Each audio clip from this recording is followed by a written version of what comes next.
Welcome to the final lesson for Introduction to Financial Stability. In this lesson, we will discuss investing and resources. We have now learned how to review our spending, reduce our debt, and build our savings. We will now look towards the future.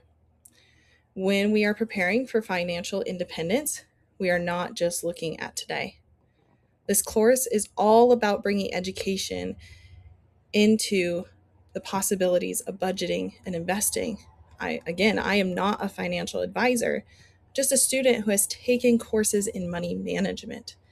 I recommend taking the basics of information and expanding on it through your own research and communication with a financial advisor.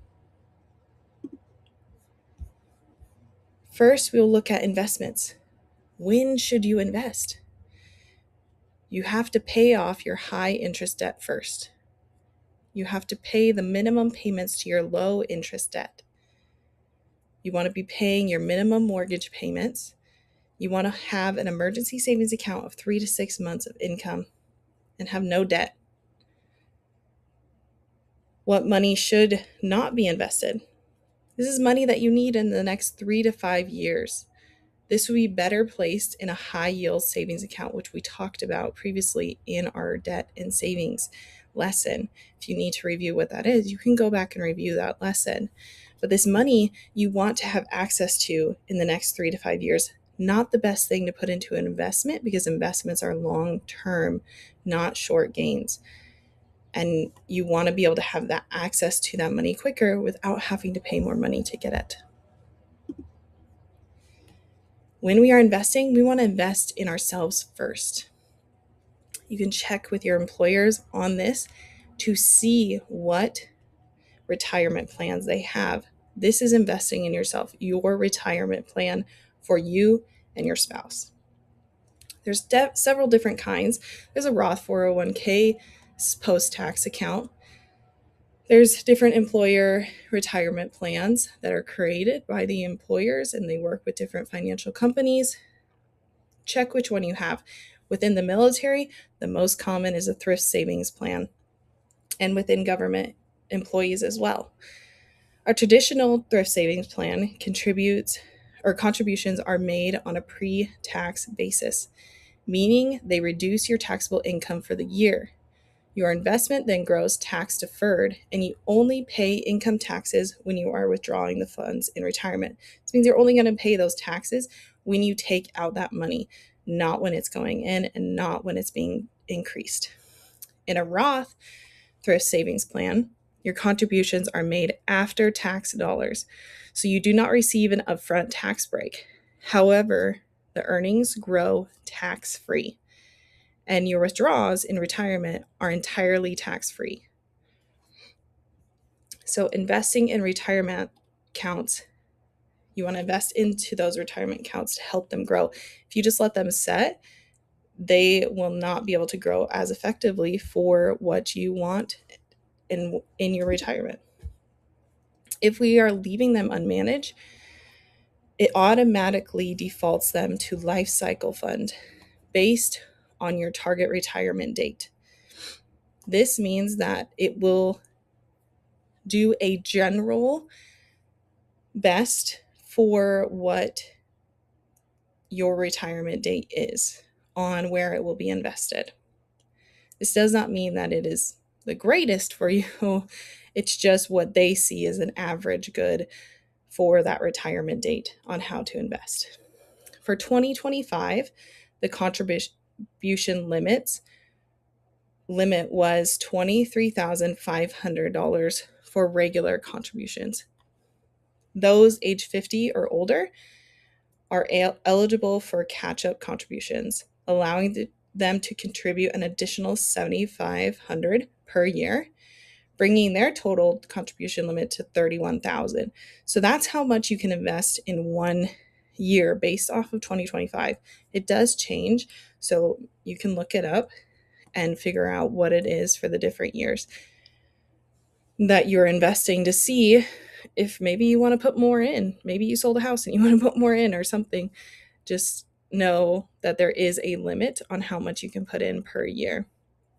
For federal employees, They offer a matching contribution, which is an excellent way to accelerate your thrift savings plan growth. The government automatically contributes 1% of your paycheck each year to the thrift savings account. This means that even if you are not putting any money in, the government is putting 1% of your money that you make into this account. The first 3% of the employee's contribution are matched dollar for dollar, and then the next 2% is matched 50 cents on the dollar. This means that if an employee contributes 5% of their basic pay, they will receive the maximum employer match of an additional 4%. This is a really good way to build up your thrift savings plan, to be able to have a good retirement fund by being able to contribute the maximum amount that you can to be able to receive these benefits of an additional 4% going in there. We will watch this video explaining a little bit more about how TSP plans are and how they work, and it just gives a really good breakdown of how we should invest in them. Ladies and gentlemen, the question of the day is, how can you get the most out of your TSP? What is the best allocation, the best mix of the different TSP funds so that you can get the most out of it? Well, I do have to say there's no best. There's no such thing as best, but if you understand the options you have, you could certainly find the best option for you and what you are trying to do. That's what we're going to dive into today. And if you're new to the channel, so good to have you. My name is Dallin Haas. I'm a financial planner who serves federal employees, and I love it. So let's talk about it. There are two main types of funds in the TSP. Number one, we've got the more aggressive funds, the funds that are going to be more volatile in the short term, but tend to grow more over the long term.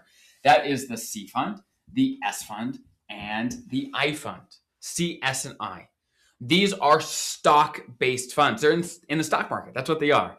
And over time, the stock market, at least historically, has done quite well. But in the short term, there's lots of ups and downs, as that's very, very normal. However, the other class of funds is the G fund and the F fund. And these types of funds are bonds. They are more stable, but they don't grow much over time. So each of these types of funds has pros and cons. Here, if you have too much money here, your money doesn't really grow much after inflation, and over time, inflation will eat your lunch, especially over a long retirement. If you're too far here and you're getting close to when you need the money, then it may be, let's say there's a lot of volatility and we're down here at the moment, and you're retired and you got to pull money out when the market's down. That's painful. We don't want to do that, right? You'd rather wait till it recovers and you could pull it out when it's just worth more, right? So there's pros and cons either way. But let me give you some generic advice. Again, I am a financial planner, but I'm not your financial planner. So take this with all a grain of advice. This is just education. This is not individual advice. So if someone is, as a general rule of thumb, far from retirement, let's say 10 plus years from retirement, just staying in the CS&I is what I would do. Okay, again, this is what I would personally do. And this is what I personally do since I, being a young person, am far from retirement. So being in the aggressive funds while you've got lots of time is perfect, because guess what? Even if the market goes up and down, you don't need to take the money out anytime soon. You don't need to take the money out anytime soon. You can just ride the waves of the market. If it goes down, great. If you're still working, you are contributing money when the market is down, which is actually a good thing, right? For example, when the market goes down and you're putting new money in, you're buying at that low amount.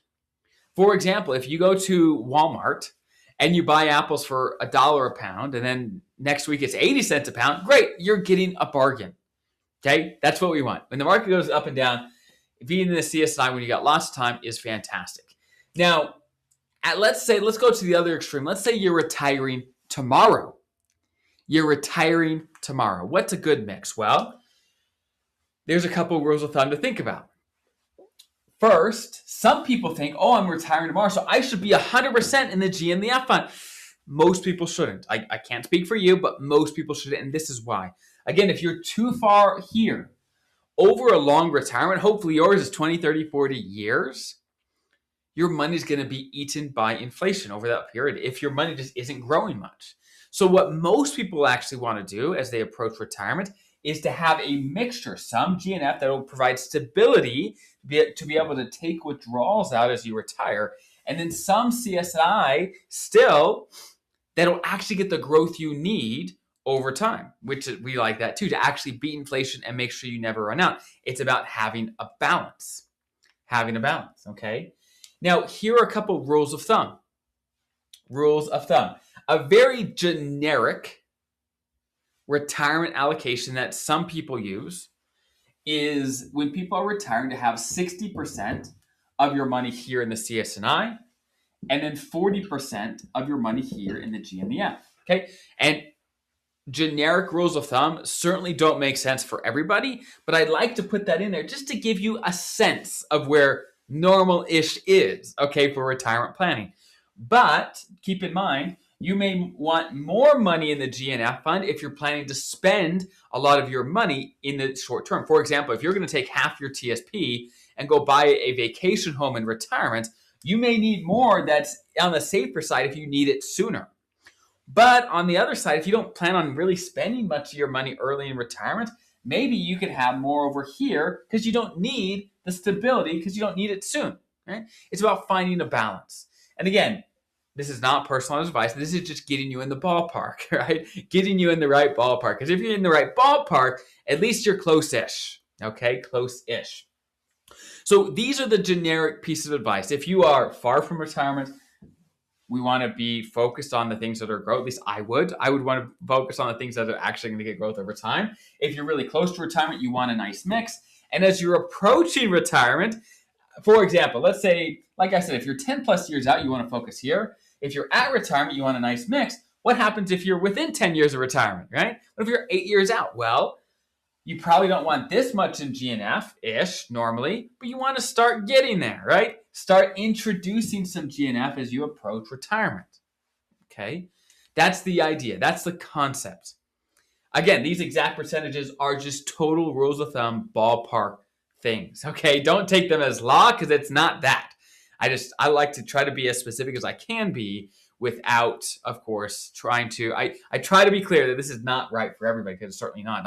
I work with lots of clients and this is certainly not right for everybody. So that is the situation. These are the different funds. This is the sort of things to think about when picking the funds for you that actually do the job you're looking for them to do, because these funds just do different things. If you want long-term growth, then don't pick the GNF fund, right? If you want stability and you want to take your money out tomorrow, don't pick the CS&I for that money, right? You need to have a balance. So that's the scoop. I hope that's helpful, and I'll see you guys in the next video. Okay, so now that we've learned about retirement investments, now we're going to focus on bonds and stocks. Another option for investing is bonds and stocks. Stocks is equity. When you buy a stock, you are purchasing a small piece of ownership or equity in a corporation. How do you make money off stocks? You profit if the company grows and you sell the stock for more than you paid, or if the company distributes a portion of its profits to you as a regular payment called dividends. There's a risk level with this, generally higher risk. Because you own a portion or a piece of the business, your stock's value can fluctuate widely depending on the company's performance or market conditions. With bonds, it's a fixed income. When you buy a bond, you are acting as the lender rather than the owner. You are loaning money to a corporation or a government entity for a set period. How do you make money? The issuer promises to pay you back the original loan amount, the principal, when the bond reaches its maturity date, plus periodic interest payments along the way. There is a risk level to this, generally lower. Because the return interest rates are fixed, bonds are more stable, but typically offer lower long-term growth potential than stocks. So this would be, where do you feel more comfortable putting your money in, and what are you seeking? Are you seeking a longer term investment with not such high rate of return, or are you seeking an investment that could have a higher rate of return but a higher risk? We will now watch a video from Miki Reed discussing how she invests in stocks and why it is important. On that all out of the way, let's talk about the easiest way that I like to invest as a beginner. Index funds. An index mutual fund, or ETF, exchange traded fund, tracks the performance of a specific market benchmark or index, such as the popular S&P 500, as close as possible. You may be asking, what's the difference between an ETF and a mutual fund? So there are some differences, including the minimum investment, how they're traded, and how they're managed. The biggest similarity between them is that they both represent professionally managed collections of individual stocks and bonds, which makes investing in them much less risky than investing in a single stock. So Vanguard's version for tracking the S&P 500, you have the ETF version, which is VOO, and then you also have the mutual fund, which is VFIX. What is the benefit of investing in an index fund? If you think about investing in stocks, you may hear somebody say, oh, I bought some Apple stock, or I bought Netflix stock, I bought Snapchat or Tesla. Let's say, for example, Apple goes through a huge scandal and their stocks plummet like crazy. If you had bought a lot of Apple stock, then you would probably lose a lot of money. With an index fund, essentially you are buying a basket of stocks. The fund's manager is essentially buying a representative sample of the stocks and bonds that it tracks. So for the S&P 500, it would either be buying stocks from each of those companies or some sort of representative sample. Now, if one of the things in your basket were to suddenly not do as well, it's only one part of your big basket, so it would not affect you nearly as deeply as if you had bought only the apple in the basket. So it has a lower risk because it is more diversified. Number two, it also has lower costs. While you do have to pay an expense ratio to buy or sell these, it is still far cheaper than paying for a financial advisor or someone to actively manage your portfolio and tell you what exactly to invest in. And now for the most important question, are index funds even effective? Now there's this very famous story from back in 2008. Warren Buffett actually challenged hedge fund managers to see whose investment portfolio would perform better. His theory was that when you included the fees, costs, and expenses, an S&P 500 index fund would actually outperform a hand-picked portfolio of hedge funds over 10 years. Lo and behold, his theory was right. The S&P 500 alone actually outperformed the things that were being hand-picked by these hedge fund managers. And over the last 100 years, you can look at the track record. On average, the return of the S&P 500 is about 10% every year, which compounded over the next couple of decades until your retirement is an insanely large amount. My personal and simplest strategy is to buy index funds every single week. I buy and hold, which means that I buy it and I do not sell. Anytime you sell your stock, you do have to pay capital gains if you made money, of course. And at this current stage of life, I'm not selling anything that I purchased because I don't immediately need that money that I'm investing. There's a saying called time in the market beats timing the market. You will never know for certain exactly when the stock market is going to be high or low, so I like to use a technique called dollar cost averaging. I'll pop up a graph to show you how dollar cost averaging is typically way more effective than trying to time the market and buy it when it's low. The way that I do it, I have it on autopilot to buy VFIX every single Monday, and at times when the stock market is extra low, I do sometimes go in and buy an extra amount. However, having it on autopilot and using the dollar cost averaging method ensures that I'm investing in something every single week, even when I'm not specifically looking at the stocks or seeing how they're doing. But I know that me buying, whether it's $5 higher, $10 higher today, it's still going to be much lower than me buying it 30 years from now. So anything, when you think about it in the long run, is quite low today. I'm here for the long game. I'm not trying to day trade and make a quick buck. If you look at the price of VOO today, the Vanguard 500 Index Fund ETF, it's currently at about $445. Now you might say to me, Mickey, I don't have $445 to invest. That's totally okay. You can buy what's called a partial share, so you do not have to have the full $445. Let's say you only have $100 or even $50. You can buy a partial share of that, and you can contribute the same amount every week or every month. This is the easiest and simplest method that I have found that works for me. I'm never sweating or nervous, and I know that even in times when I'm not actively thinking about my investing, it's set on autopilot so that it's still being done for me. So now we have discussed different ways to invest. There's investing in yourself, in your future, in retirement funds, and then there's also investing in stocks. I mean, this is also for your future. and benefit of things, but it doesn't have to be just your retirement account. It can be extra investments that you can prepare for, if you're just starting out having kids for their college in the next 18 years. All those things, starting investing now, or even investing for your kids' future and giving them the stocks later, is also a great investment that we can take time to do. So now we're going to move on and talk about our resources. So living within our means, which is what we talked about last lesson, sometimes means that we do not have enough to cover our essentials. There are times in lives where it gets harder. Things get more expensive, unexpected charges come up, and we don't have enough to cover our essentials. It is important to know and the resources that we have available that can assist you when times are hard. Being financially independent doesn't mean that you can't still seek assistance. It means that you know where the assistance is and that you know how to access it. Life is full of many different challenges, and even with preparation, we will still have times when using resources will help lighten the load financially. So we have some local resources.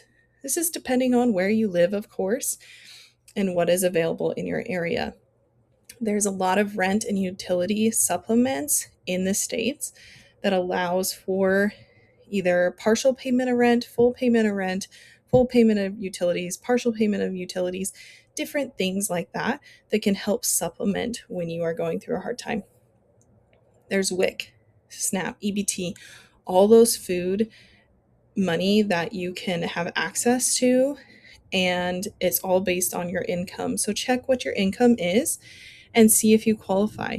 Even if you are financially stable, it is okay to still use WIC or SNAP to help balance your food budget better, to help prepare your family for future expenses, for increased expenses. Maybe you're planning on having more kids.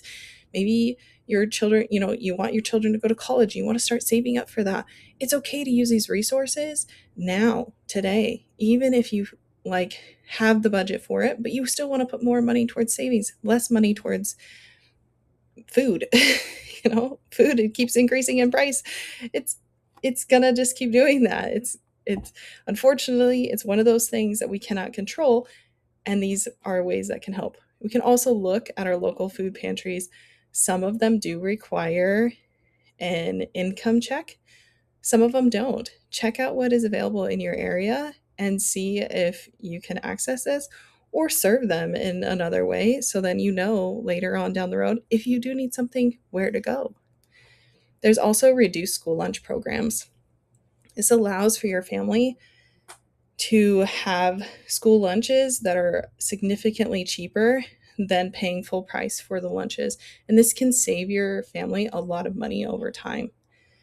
One way that I really like to help manage our food budget is meal planning.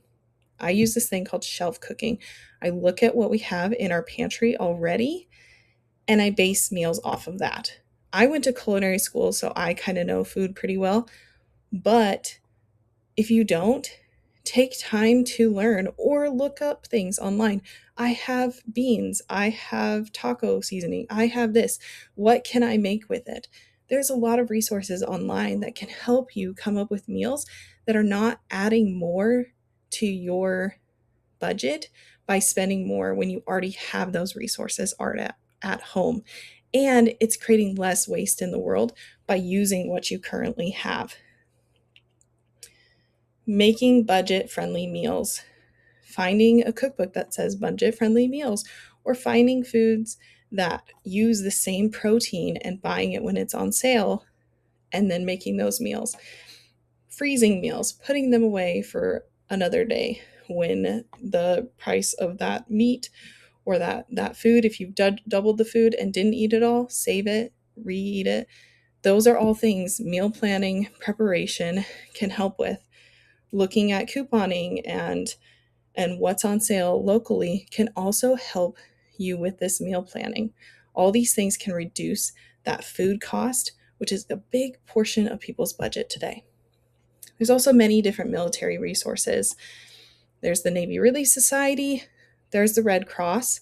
Those can really help when we are really struggling financially, when we are struggling with having to go back to the States for emergency reasons, like since we're overseas, or if you have to travel for an emergency reason.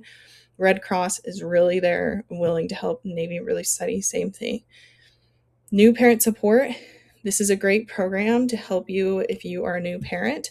They offer a lot of classes and a lot of different resources that are available to you for free, having access to a military base. EFMP, another big one, really helps if you have children that are struggling to be able to get extra resources without having to pay more out of pocket. There's this great website that goes through all of the different installations, and there are different resources that are available. And we will actually take time to kind of just briefly look through this website. This is the military installation website that I was talking about. This goes through many different installations that we have in our areas available. It goes through all the different installations and what is available in them.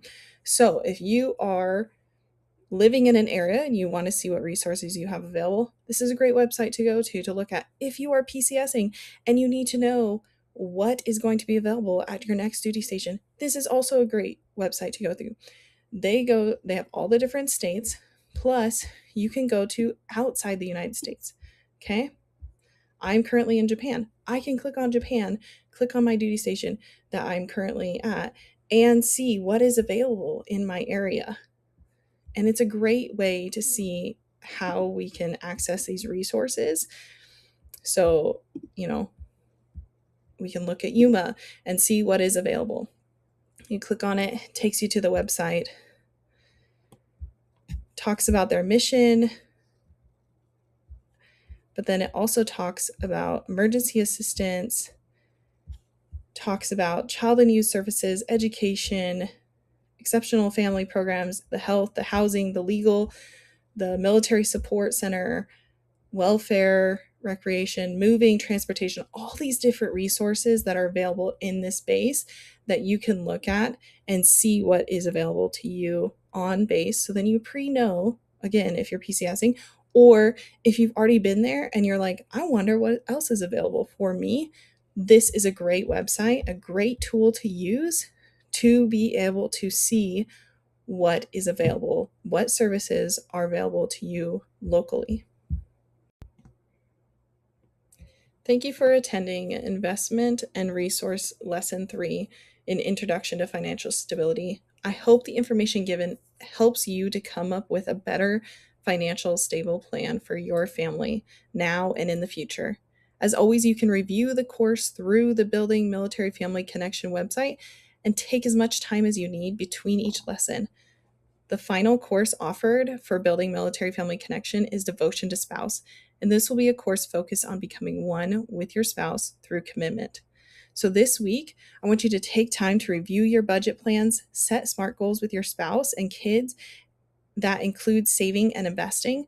Look into your retirement plan and see if you need to change your investments to be more beneficial for your future.